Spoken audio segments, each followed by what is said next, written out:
Buenas tardes, chicos. Os voy a colgar ahora mismo la clase de hoy. En ella deciros que vamos a pasar a un bloque nuevo, que es el bloque 4 de análisis. Acabamos de salir del bloque 3, que era el de geometría.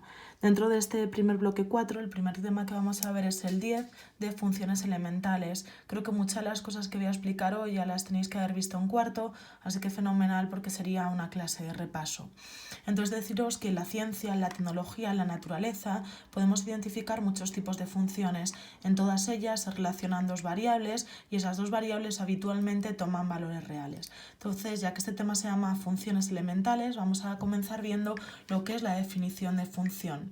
Aquí la tenéis escrita, f es una función de R en R, recuerdo que R era el conjunto de los números reales, si a cada número real x de su dominio, ahora después explicaremos qué era el dominio de una función, le hace corresponder otro número real y que llamaremos f de x. No sé si os suena haber visto en cuarto que x recibe el nombre de variable independiente porque puede tomar cualquier valor e y el de variable dependiente. El valor de y depende del valor que hayamos introducido de x. Así que aquí tenéis la definición de función. Dado un valor de su dominio, nos da como resultado un número real. Es decir, dado el número x1, lo introducimos en la función y nos devuelve el valor y sub 1.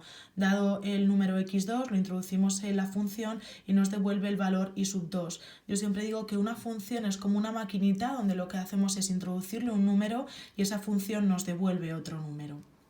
Vale, más cosas que hay que saber de las funciones, que las funciones nos pueden llegar en diferentes formatos, mediante un enunciado que nos explica la relación que existe entre las dos variables, y aquí os he puesto un ejemplo. Una compañía de telefonía móvil cobra a sus clientes una cantidad fija de 10 euros al mes más 0,1 euro por cada minuto de llamada. Entonces, como vemos, nos están dando una función que está relacionando el tiempo que estamos hablando por teléfono y el coste final que va a tener la factura.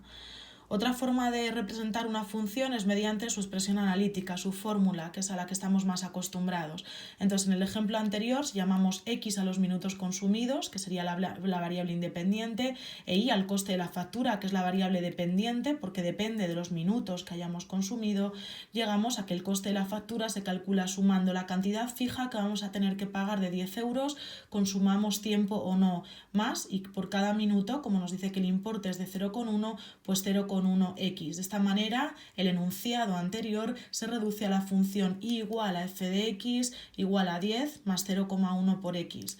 Lo que ya hemos hecho varias veces a partir de la fórmula de una función es llegar a su representación gráfica. Entonces, otra de las formas que tenemos de representar una función es mediante su gráfica. Entonces, nada, os he puesto aquí el ejemplo con esta misma función, que si consumo un minuto, lo que voy a tener que pagar es 10 más 0,1 por 1. Si consumo 2 minutos, 10 más 0,1 por 2. Si consumo 10 minutos, 10 más 0,1 por 10. Así como veis, una función es una maquinita donde introducido el número 1 me devuelve el valor 10,1, que en este caso supone el coste de la factura. Si introduzco el valor 2, 10,2. Si introduzco el valor 3, 10,3. Si introduzco el valor 10, el número 11. Así que nada, lo hemos representado. En el eje de las x he situado el tiempo expresado en minutos y en el eje de las y es el coste de la factura. Así que nada, llevando a la gráfica el punto 1, 10,1, 2, 10,2, 3, 10,3, 10, 11, pues nada, llegamos a que la representación gráfica de esta función es una recta y las representaciones gráficas de rectas ya las habíamos trabajado en el tema de inecuaciones. Vale, nos había aparecido en la definición de función lo que era el dominio, entonces bueno, os voy a poner aquí la definición de dominio y de recorrido. Imagino que son dos definiciones que ya habréis visto en cuarto. El conjunto de f, así es como vamos a denotar al dominio de la función, de los valores que puede tomar la variable independiente x, se le llama dominio de la función. Así que dominio de la función son los valores que podemos dar a x, es decir, los valores que podemos introducir dentro de la función. Vale, el conjunto de los valores que toma la variable y le llamamos recorrido, así que resumiendo, los valores que puede tomar la variable x se le llama dominio, los valores que toma la variable y es lo que llamamos recorrido y lo vamos a denotar como rf. Aquí os lo muestro en esta gráfica, dado el eje X, el eje Y, la gráfica de la función, que es lo que tenéis aquí dibujado en color negro. Pues nada, el dominio de la función es mirar en el eje X qué valores puede tomar la variable X. Entonces vemos que los valores que toma la variable X os los he marcado en verde, que es esta franja de aquí. Y si hacemos lo mismo con el eje Y, miramos qué valores de Y toma la función y nos damos cuenta que los valores de Y que toma la función están en esta franja que he marcado en rojo y que sería el recorrido de la función. Vale, para verlo más claro os he puesto aquí dos ejemplos. He dibujado dos funciones, una primera función f aquí, que está en negro, y otra segunda función f aquí, y os he calculado o escrito el dominio de cada una de las dos funciones. En el primer caso, ¿cuál es el dominio de la función? ¿Entre qué valor y qué valor de x está comprendida la función? Vemos que hay valores de la función entre 2 y 6, así que el dominio de la función es el intervalo que va desde 2 a 6. El 2 sin incluir, porque vemos que en el 2 no hay función, el agujerito está abierto, muy similar a las inecuaciones, y el 6 con corchete porque vemos que sí que está incluido.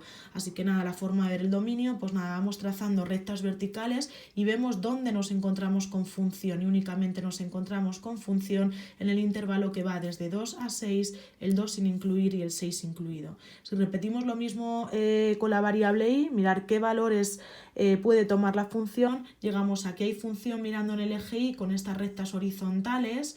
¿Entre qué valores? Entre el valor 2, que vemos que sí que hay función, sigue habiendo función, hasta que llegamos al valor 7. Más allá del valor 7 no hay función. Por eso el recorrido de esta función es el intervalo que va desde 2 a 7. De nuevo, en el 2 no hay función, por eso va con paréntesis. En el 7 sí que hay función y por eso va con corchete.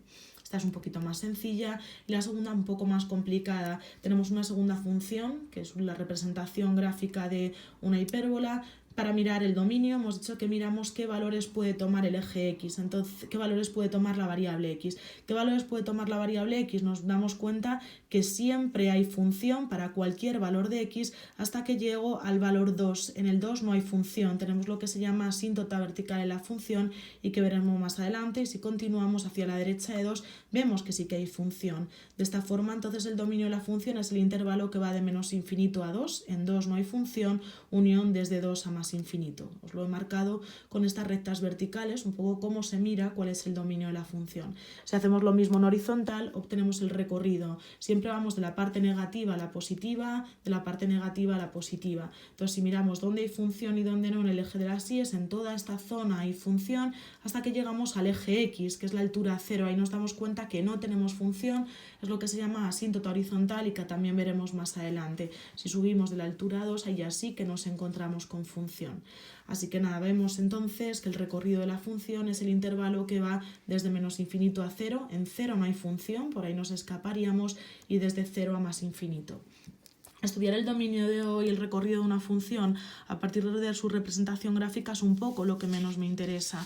Lo que más me interesa es cómo calculo el dominio de la función cuando tenemos su expresión analítica, es decir, cuando tenemos su ecuación. Que es lo que paso a explicaros un poco a continuación.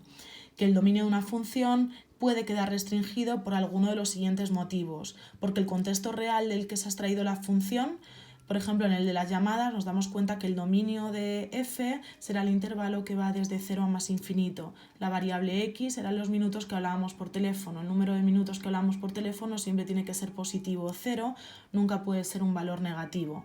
O, por otro lado, por la imposibilidad de realizar alguna operación con ciertos valores de x. Por ejemplo, si tenemos una división, nunca podremos introducir ningún valor de x que haga 0 el denominador, porque como sabéis en matemáticas no se puede dividir por 0.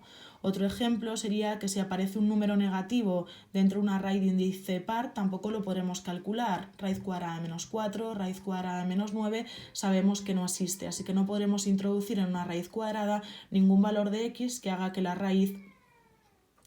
radicando sea negativo. O por ejemplo, si nos queda un logaritmo, obligatoriamente lo que hay dentro de un logaritmo siempre tiene que ser un número positivo, no vale que sea ni negativo ni 0. Y bueno, hay muchos más casos que os voy a ir explicando en las diferentes clases. Muchas gracias por vuestra atención.